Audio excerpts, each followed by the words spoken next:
Have you ever had someone ask for forgiveness, but make no effort to change? That's called cheap grace.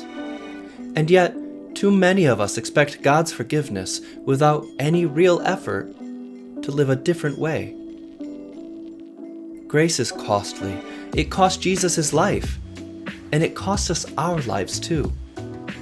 Along the way, you'll be inspired by Dietrich Bonhoeffer, the Lutheran pastor who resisted Nazi Germany and lost his life in the process.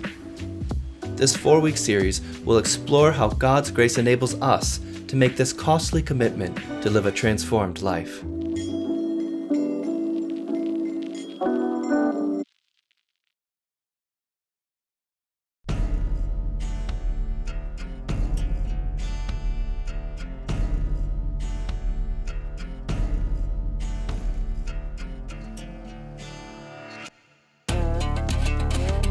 Sometimes I take things for granted. I assume they'll always be there, or I assume that they'll always sort of respond with me in grace or forgiveness. And in doing so, I end up treating that thing or that person, poorly. For example, I usually try to call my mom, once or twice a week while I'm in the car driving to an appointment or so, but occasionally I will go several weeks without calling her or texting her, and then I'll get a text from her that says, "I miss you." And I'll call her at that point. She is almost 80 after all. A little closer to home, I am somebody who likes to make decisions quick. I can make decisions based on my gut and my instinct and my intuition, and occasionally I'll make big decisions for our household, just kind of unilaterally on my own, without consulting my wife, Sarah. And in doing so and not including her in the decision-making process, not including her in getting her thoughts on it, I end up hurting her. I leave her out. I disrespect the trust that the two of us have together. I take for granted that if she doesn't like the decision, she'll forgive me for it. Too often I do the same thing in my relationship with God. I take the forgiveness for granted. I do something that I know, that's not the loving or the just thing to do, because I know that God will forgive me. Now, here's a little humorous example from one of my favorite channels, Doc Talk. When I was a kid, I used to pray for a bicycle. Then as I grew older, I learned in Sunday school, that's not how prayer works. So I stole a bike and then prayed for forgiveness. I hope that's not how you treat prayer. At least, that's an extreme example, but so many of us treat prayer and forgiveness that way in really subtle ways, in ways that, they abuse God's grace. They take God's grace for granted. They cheapen grace. We like to stop in the middle of our messages and give you a chance to talk or give you a chance to write your comments in the chat. And here's a question for you. Turn to a neighbor or put it in the chat. When have you taken something for granted, assuming it would always be there?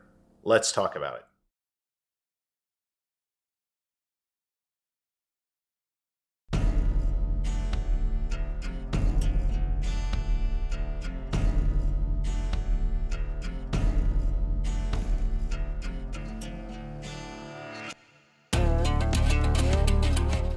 We're starting a new series today on Easter called Costly Grace. And the imagery for it and the theme is kind of this tattoo theme. We're filming today in the Ministry Inc. over off of Saginaw. So grateful for Adam letting us film here at Eastwood. Nate Krause is going to be presenting his art in our gallery. Nate is a tattoo artist here at Ministry Inc. And there is something very costly about a tattoo. It's on you forever. And yet there's something about grace in a tattoo. People put things on them that are deeply meaningful to them, that symbolize or express something that is a really key part of their identity. So it is costly and it is grace. Now, the irony of being in a tattoo parlor is that I don't actually have any tattoos. And I thought about actually filming this message while I was getting a tattoo, but I'm not quite ready to pay the cost for that grace yet. But nonetheless, many people are. This series, Costly Grace, is in a bigger project that we're doing. It's a series of series on the Sermon on the Mount. That's Jesus' most famous teaching in Matthew chapter 5 through 7. And here's a little taste of what we're all about in this series on the Sermon on the Mount. It's time to go deep by going up the mountain. Spend time with Jesus' most well-known teaching, the Sermon on the Mount.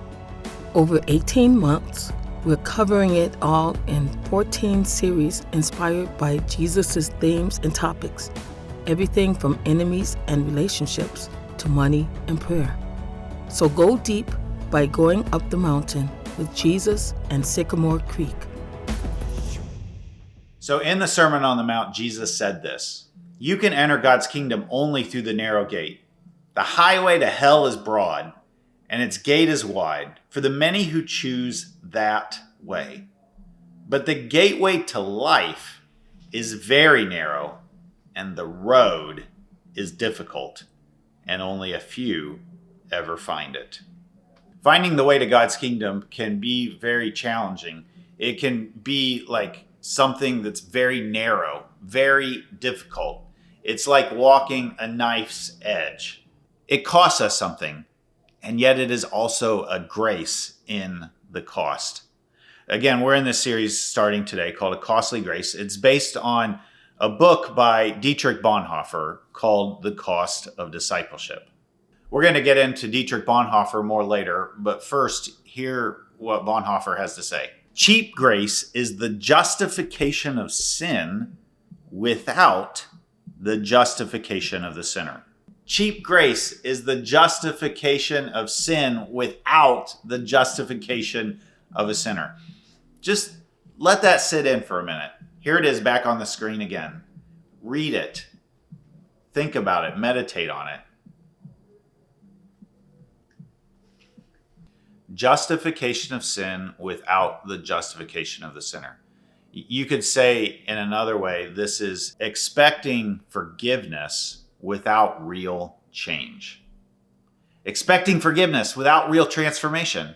Because we're celebrating the resurrection today, this idea calls us in the resurrection. In fact, the resurrection itself calls us and gives us the power to leave behind the old ways of living and to embrace costly grace. We're going to unpack this all in due time. It's a deep concept. It's hard to grasp. We're not just giving you like sugary candy here. We're giving you a full meal on Easter. But first, this is not just a problem that I have. This is a problem that we all have. It's not just a me problem. It's a we problem. So let's explore this problem just a little bit further. It's saying sorry after an argument, but continuing to act selfishly, not listening or being emotionally unavailable. It's expecting forgiveness without real change. At work, it's taking credit for someone else's work, calling in sick when you're not sick, or slacking off while still expecting a paycheck. It's expecting forgiveness without real change.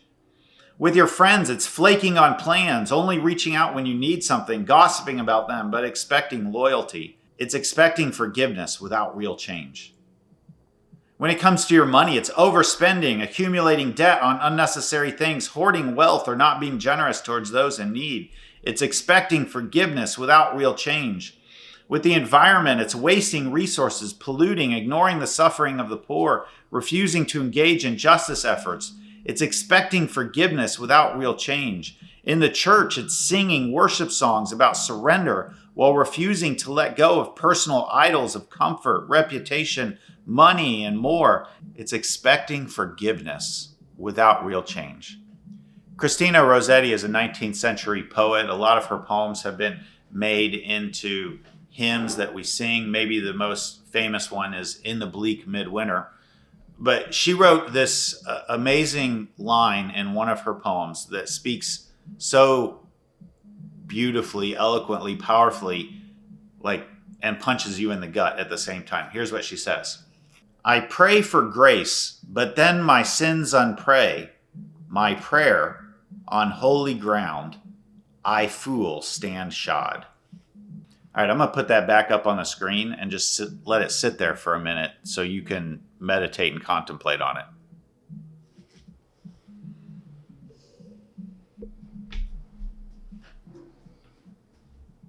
In Jesus' day and today, the religious leaders were tempted to a sort of performative religion, to do the right things on the outside, but to have the wrong intentions of heart. I mean, this is something I struggle with on a regular basis as well. Today, you might call it performative justice. It's when people do justice-like things, but don't really change their life or change the systems that create it. Or you could say it's like whitewashing some kind of racism and making it look good on the outside, while on the inside, it's rotting away. All right, I told you we'd get to Dietrich Bonhoeffer, so if you're not familiar with him, let me just run through his life a little bit here with you. Dietrich Bonhoeffer was born in 1906 in Breslau, Germany. In 1927, as a 21-year-old, he got a doctorate in Berlin and then studied at Union Theological Seminary in New York City, where he came in contact with the civil rights movement and its resistance to injustice. Did you catch that? He was a 21-year-old who was getting his doctorate. This guy was brilliant. From 1933 to 1939, he resisted the Nazis by forming a resistance church and underground seminary. From 1939 to 1943, he worked as a double agent to resist the Nazis and to support Jews in Germany. In 1943, he was arrested. And in 1944, he was implicated in a failed attempt to assassinate Hitler. Now, he didn't participate directly in the assassination attempt, but rather in the support. He indirectly supported it. On April 9th of 1945, he was executed and died. A little less than a month later, on May 7th, 1945, Germany surrendered. He was so close to making it out. While he was in prison, he wrote several letters, and here's one selection from a letter that he wrote. We are not simply to bandage the wounds of victims beneath the wheels of injustice. We are to drive a spoke into the wheel itself. In other words, we don't just do acts of charity to help the poor. We try to figure out what's the system of injustice that is creating the situation that people are being crushed under the wheels of injustice. And we drive a spoke into that wheel to stop it.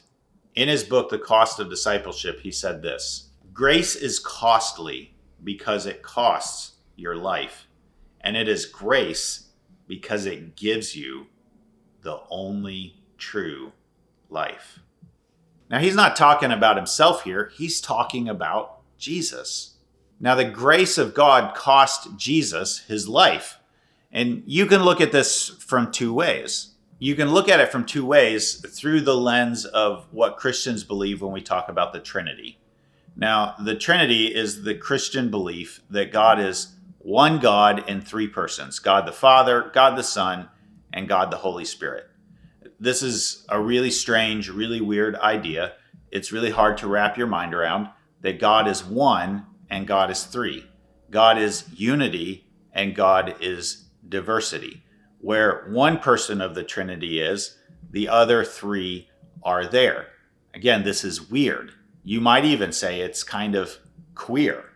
In fact, some theologians have said that God is queer, that we worship a queer God, a God who's hard to understand, who has this multiplicity of being within God's very self. Now, right about now, you're thinking, Tom, what are you talking about? You went into like some theology class. Like, that's not what I signed up for today. But here's, when we say that the grace of God cost Jesus his life, if you look at it through a Trinitarian lens from the view of diversity, that is that God is three persons, what you can understand from it is that God the Father knows what it is like to lose a son. God, the Father, knows what it is like to lose a son. Those of you who have lost a loved one, today you can find some grace, find some mercy, find some solace in the knowledge that God knows what it feels like. God knows what you feel like to have lost a loved one. That's looking at it through the lens of diversity. All right, when I say that that's looking at it through the lens of diversity, that's looking at it through the lens of God is three persons. But if we turn the lens around and look at it through the lens of unity, that is, God is one God, then what we see is that God was willing to give God's very own self in death for you and me, to bring healing, to bring forgiveness, to bring freedom. Silouan the Amthonite was a 19th and 20th century monk and poet. He tells this story about a monk who's very sick, and his mother said to his father, "How our little boy is suffering! I would gladly give myself to be cut up into pieces if that would ease his suffering." Silouan goes on to say that such is the love of God for God's people. God is like a mother who is willing to suffer for her children. God is like your mother who is willing to suffer for you in the cross and then in the glory of the resurrection. The resurrection shows God's costly grace, that God is willing to pay the cost that your life, that this world might be transformed and made new. Whether you look at the crucifixion of Jesus through the diversity lens of God is three persons or through the unity lens of God is one God, either way, the resurrection shows that God is willing to pay the costly grace. Or as Dietrich Bonhoeffer says, costly grace confronts us as a gracious call to follow Jesus. This kind of obedience, this kind of discipleship, this kind of apprenticeship, this kind of perfecting of our love, it cost Jesus everything, his life, and it costs us our lives too. And yet it is a grace that gives us the abundant life. It gives us the really real life. It shows us the really real, the reign of God. Let's take this back to day-to-day relationships, because true, genuine, authentic, real, deep, vulnerable relationships, well, they cost us something, and yet they give us something in the process. As a husband, I gladly pay the cost of covenantal love. I choose to look out for the best interest of Sarah and not just my own interests. As a dad, I gladly pay the cost of attention. I regularly choose to be interested in things that interest my kids, even though they may not be interesting to me. As a pastor, I gladly pay the cost and weight of stewarding authority. People put a lot of trust in me, and I do my best to be a good steward of that. And yet, still sometimes I fail. All of these things cost me dearly, and yet I gladly pay them because I love these people, because I don't have genuine, authentic relationships without paying the cost. I don't resent paying the cost. The paying the cost is a gift that I gladly give. My favorite movie of all time is Robert Redford's classic, A River Runs Through It. It's about a family in Montana.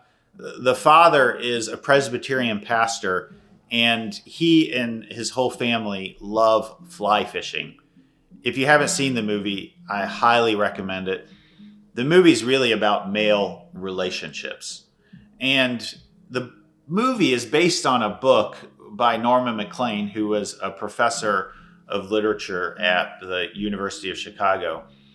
And the movie quotes from the book about, well, the older brother, which is Norman in the story, in the movie, the older brother reflecting on his father, the pastor, who is also a fly fisherman.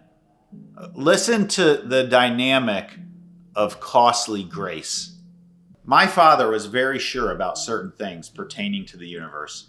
To him, all good things, trout, as well as eternal salvation, come by grace, and grace comes by art, and art does not come easy. I love that.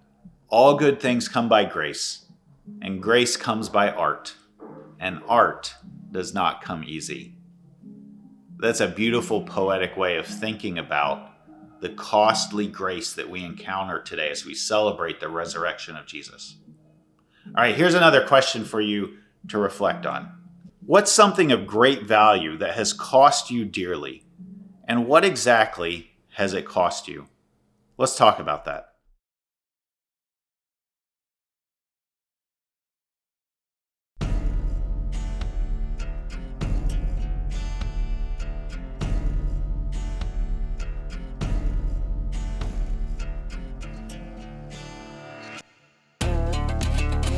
All right, here's what I want you to do today.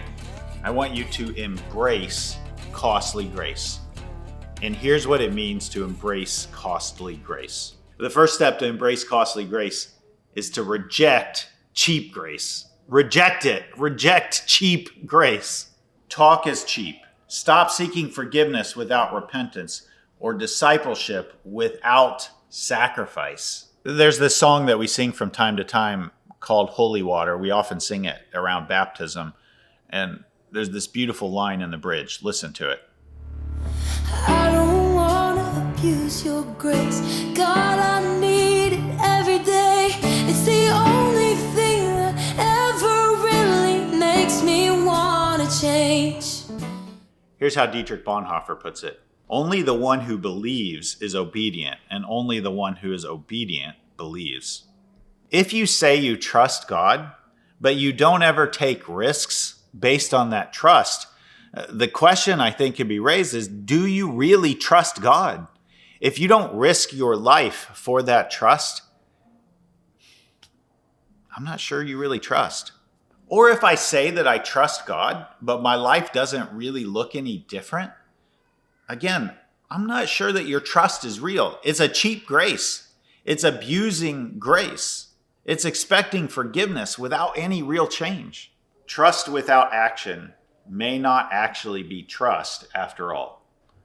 All right, so the first step towards embracing costly grace is to reject cheap grace. The second way to embrace costly grace is to live the narrow way. Again, let's go back to Jesus in the Sermon on the Mount. You can enter God's kingdom only through the narrow gate. The highway to hell is broad, and its gate is wide for the many who choose that way. But the gate to life is very narrow, and the road is difficult, and only a few ever find it. I can't help but read this and hear in the background AC/DC's song, Highway to Hell. Following Jesus requires difficult choices.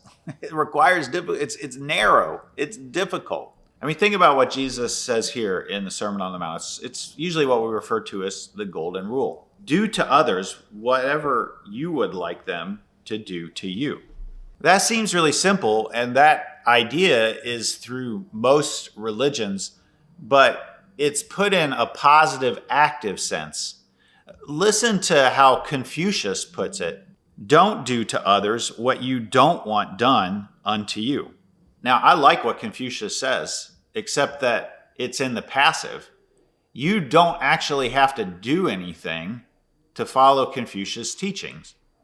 But with Jesus' teaching, notice the active posture. He says, do it. That takes action. That takes doing something. It's active. It's intentional. It takes initiative. Do to others. You can't follow Jesus and be passive. Following Jesus is an active action. It's intentional. It's a posture that takes the first step. And oftentimes that first step requires sacrifice. This is similar to the whole people mover idea that often gets discussed in anti-racism conversations. Have you ever been on a people mover? Like if you've been to the Detroit airport, you step on these things and they move you along. And the culture is like that. It's like there's systemic racist structures that move us along in the direction of, well, racial inequity. And so to be anti-racist is not to just not do anything, to not be racist. You have to actively be anti-racist. You have to walk against the people mover because the culture is moving this way, and you have to walk actively in a space and a pace faster in the opposite direction. You have to swim against the current. You have to go against the grain. You have to do to others what you would want them to do to you. You have to be active. And that's a narrow and a difficult way at times. It's work. It's sacrifice. But listen again to what Dietrich Bonhoeffer says. We are not simply to bandage the wounds of victims beneath the wheels of injustice. We are to drive a spoke into the wheel itself. I think the temptation when you hear this is to think that all of us need to be like down at the Capitol protesting, screaming, yelling, having signs, like throwing our bodies into the wheel, spoke of injustice. But that's not a very nuanced way of thinking about how this happens. In fact, recently I came across this idea of sort of the ecosystem of justice. And in the ecosystem of justice, there are all kinds of ways to actively pursue justice. Let me just list what you see here in this illustration.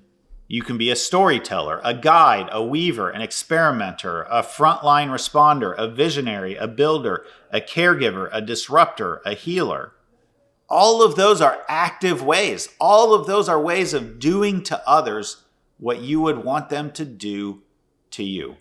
And it's a way that we embrace costly grace. All right, we've talked about two ways that we embrace costly grace. The first one was reject cheap grace, and the second one was live the narrow way. And the third one here is appropriate for Easter. It's reflect resurrection power. Bonhoeffer says that Christ calls and the disciple follows. That is grace and cost all together. I've been playing a lot with ChatGPT and writing sermons, and I actually was able to upload Dietrich Bonhoeffer's entire book, Costly Grace, into ChatGPT and have it read it. It's absolutely amazing. It reads the thing in like 30 seconds. And then I told it, like, summarize for me what is Bonhoeffer's view of costly grace. And here's what ChatGPT said. Grace is the costly gift of God in Jesus Christ that not only forgives sin, but transforms the sinner, calling them into obedient discipleship and empowering them through the Holy Spirit to live a life of faith, sacrifice, and love.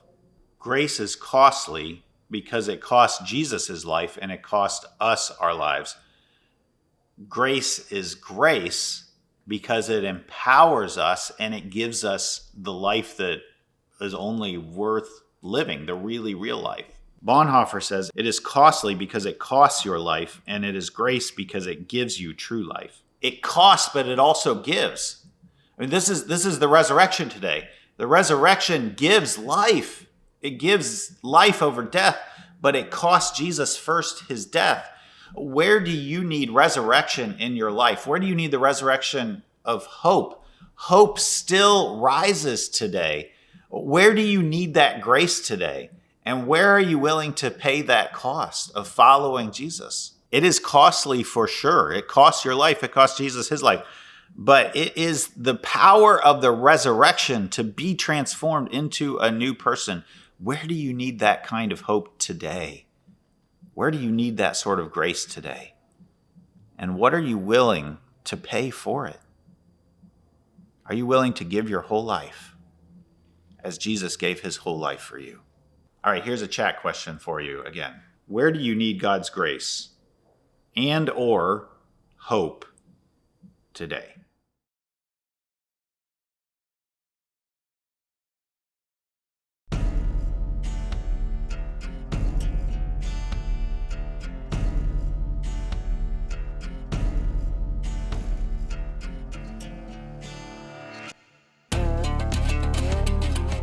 I remember the first Black Lives Matter protest that I ever went to. It was down at City Hall, downtown Lansing. And Pastor Melvin Jones was one of the founders of Black Lives Matter Lansing and Black Lives Matter Michigan.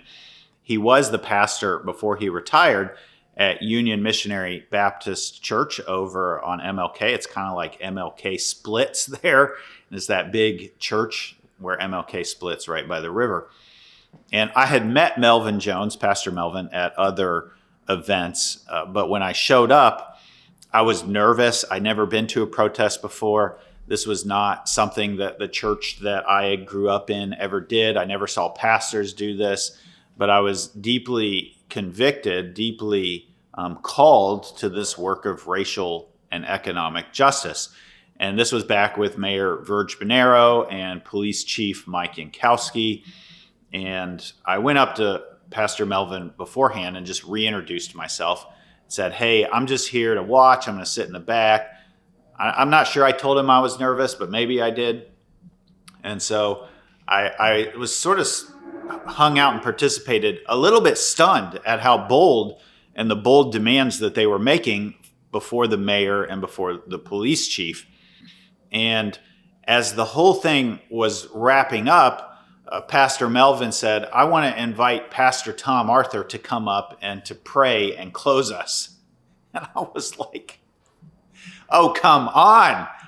I was like, my heart went into my stomach. Like I got all clammy and nervous. I was like, I can't believe he's calling me out like this. But I walked up because, of course, well, when Pastor Melvin calls you up, you come up.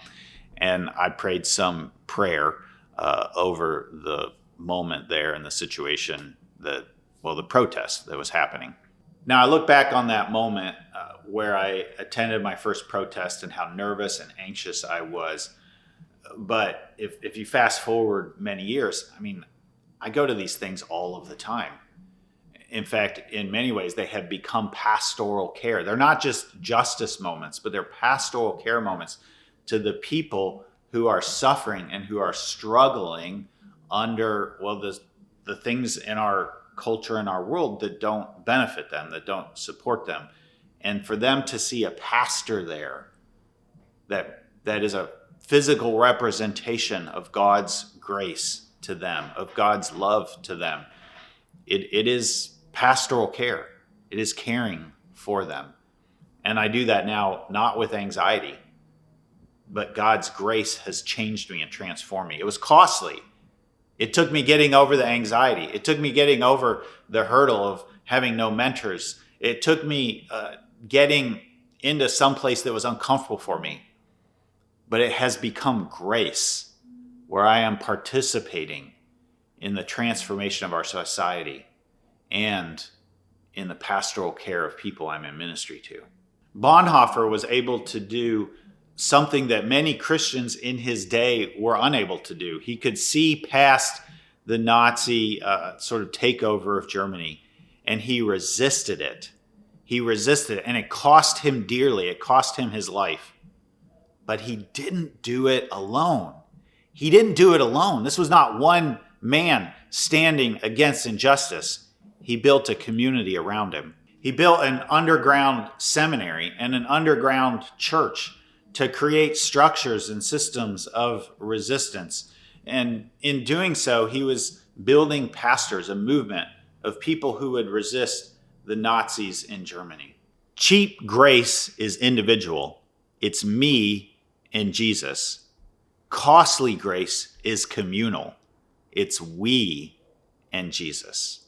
It's a community that gathers regularly to remind you and me to do the hard thing. It's a community that gathers together regularly and supports one another when we fail. Because the measure of a person is not how many times they fall, but how many times they get back up, and the community that supports them to get back up. It's a community that challenges us and reminds us that grace is costly, that it costs us our life. And when the sacrifice is too hard to bear alone, it's a community that bears that sacrifice together. In the end, it's a community that hits different. Have you been to church 100 times and just didn't get it? It could be time for a community that's curious, creative, and compassionate.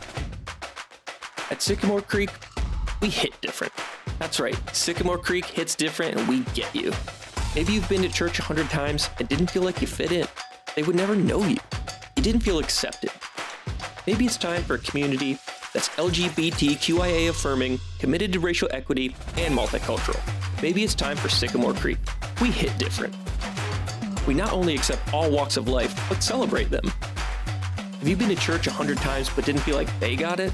Maybe it's time for a community devoted to Jesus and justice, inserting grace into politics and platforming artists and entrepreneurs. At Sycamore Creek, we hit different.